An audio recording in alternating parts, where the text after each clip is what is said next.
সালামু আলাইকুম। এই জন্য অনেকটা কাটা দিয়ে কাটা তোলার মতো, তবে বাংলাদেশের জন্য ভয়ঙ্কর দুঃসংবাদ। আর এই যে দুঃসাহসটা দেখাচ্ছে ভারত বা ভারতের একটা অঙ্গরাজ্য, আসলে সরকারের মধ্যে যখন দুর্বলতা প্রকাশ পায়, যখন একতা নষ্ট হয়ে যায়, তখনই এই ধরনের অ্যাক্টিভিটিসগুলো সামনে আসে। আমার মনে হয় যে আমাদের সেনাবাহিনীর হাতে ক্ষেপণাস্ত্র, মেশিনারিজ আরো যা যা লাগে, যুদ্ধ বিমান বাড়ায় টাড়ায় কিনা স্টক রাখা দরকার। কারণ এই ঘটনার পররাষ্ট্র মন্ত্রণালয় একটা শুধু হয়তো বিবৃতি দিবে, বাট আমরা চাই আমরাও ঠিক একই কাজ করি। তবে এটার শুরুয়াতটা কিন্তু হয়ে গেছিল। প্রথম করছে ভারত, দ্বিতীয় করছে আমাদের বাংলাদেশ থেকে মাহফুজ, আবার স্ট্যাটাসটা সরাই দিছিল। চট্টগ্রাম বিভাগকে নিয়ে বেশ কয়েকদিন যাবত বা কয়েক মাস যাবত একটা গুঞ্জন আছে যে এটা কি আসলে বাংলাদেশ সরকারের কন্ট্রোলে নাকি যে পাহাড়ি যে অঞ্চলগুলা। এবার আসুন দেখি।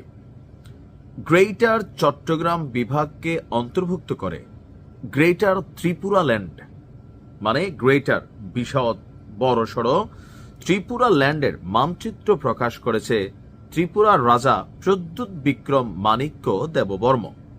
এ লোক বিজেপির খুবই খাস লোক। মানচিত্রে ত্রিপুরা রাজবংশের উত্তরাধিকারী ও ত্রিপুরা মোথা পার্টির চেয়ারম্যান, যিনি স্থানীয়ভাবে বুবাগ্রা নামে পরিচিত, এই প্রস্তাবিত গ্রেটার ত্রিপুরা ল্যান্ডে কুমিল্লা বিভাগের কুমিল্লা, চাঁদপুর, ব্রাহ্মণবাড়িয়া, নোয়াখালী, লক্ষ্মীপুর, ফেনী এবং চট্টগ্রাম বিভাগের চট্টগ্রাম, খাগড়াছড়ি, রাঙামাটি, বান্দরবান, কক্সবাজার মোট 11টি জেলাকেই ত্রিপুরা রাজ্যের সাথে একীভূত করে একটা মানচিত্রের ছবি প্রকাশ করেছে। তো ব্রাহ্মণবাড়িয়া আইও হেলবাম, তোমরা লগে হেলবাম, কুমিল্লা আইও বাবি রেডি রাখছে। তবে অন্যান্য এলাকাগুলো নিয়ে টেনশনের কিছু না থাকলেও আপনি এখানে দেখেন চট্টগ্রাম, খাগড়াছড়ি, রাঙামাটি, বান্দরবন এই অঞ্চলগুলো এই মুহূর্তে আমাদের দুর্বল এরিয়া হিসাবেই প্রকাশিত। কারণ পাহাড়ি অঞ্চল হওয়ার কারণে, পার্বত্য অঞ্চল হওয়ার কারণে সেখানে রাষ্ট্রের যে কন্ট্রোলিং শতভাগ নেই। সন্ত্রাসী দেশি বিদেশিদের আস্তানা হয়ে আছে এগুলা। আবার এই এলাকাগুলোতে দেখবেন সাম্প্রতিক সময়ে সেনাবাহিনীর ক্যাম্প করতে দেওয়া হচ্ছে না, বিভিন্ন সংগঠন গজিয়ে উঠছে। তো এই যে সিচুয়েশনটা, এটাকে কি আপনি হালকা নিচ্ছেন?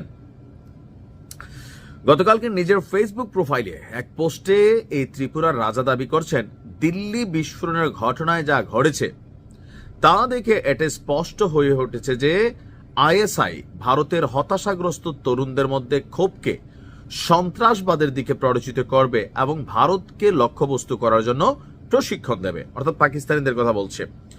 বিশ্বস্ত সূত্র থেকে নাকি এরা তথ্য পাইছে যে চট্টগ্রাম এবং ঢাকায় সাম্প্রতিক সময় যেই পাকিস্তানি জেনারেল এবং ব্রিগেডিয়ার আসছিল, তো মানে এখনো আছে তাদের বক্তব্য। আইএসআই ইতিমধ্যে ভারতের বিভিন্ন অঞ্চলের হতাশ তরুণদের ভারতের বিরুদ্ধে যুদ্ধে প্ররোচিত করার জন্য রিক্রুটমেন্ট করছে।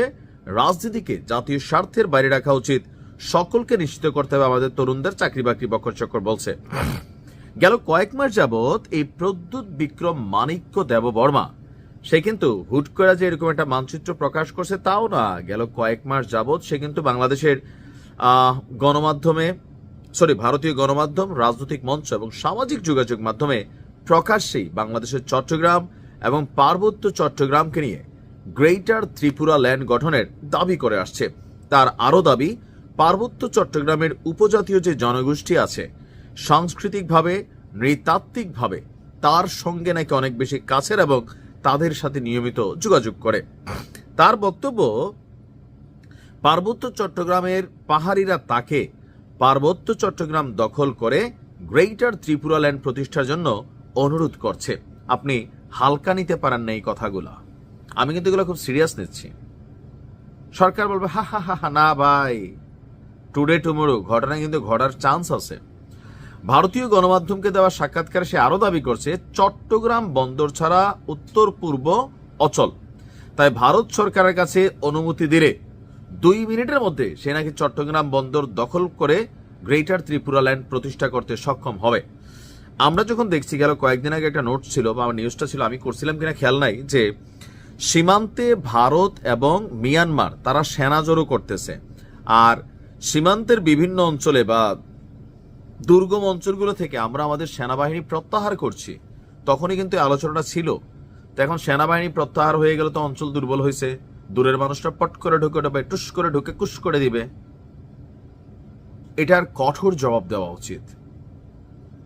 ভালো থাকুন, আসসালামু আলাইকুম।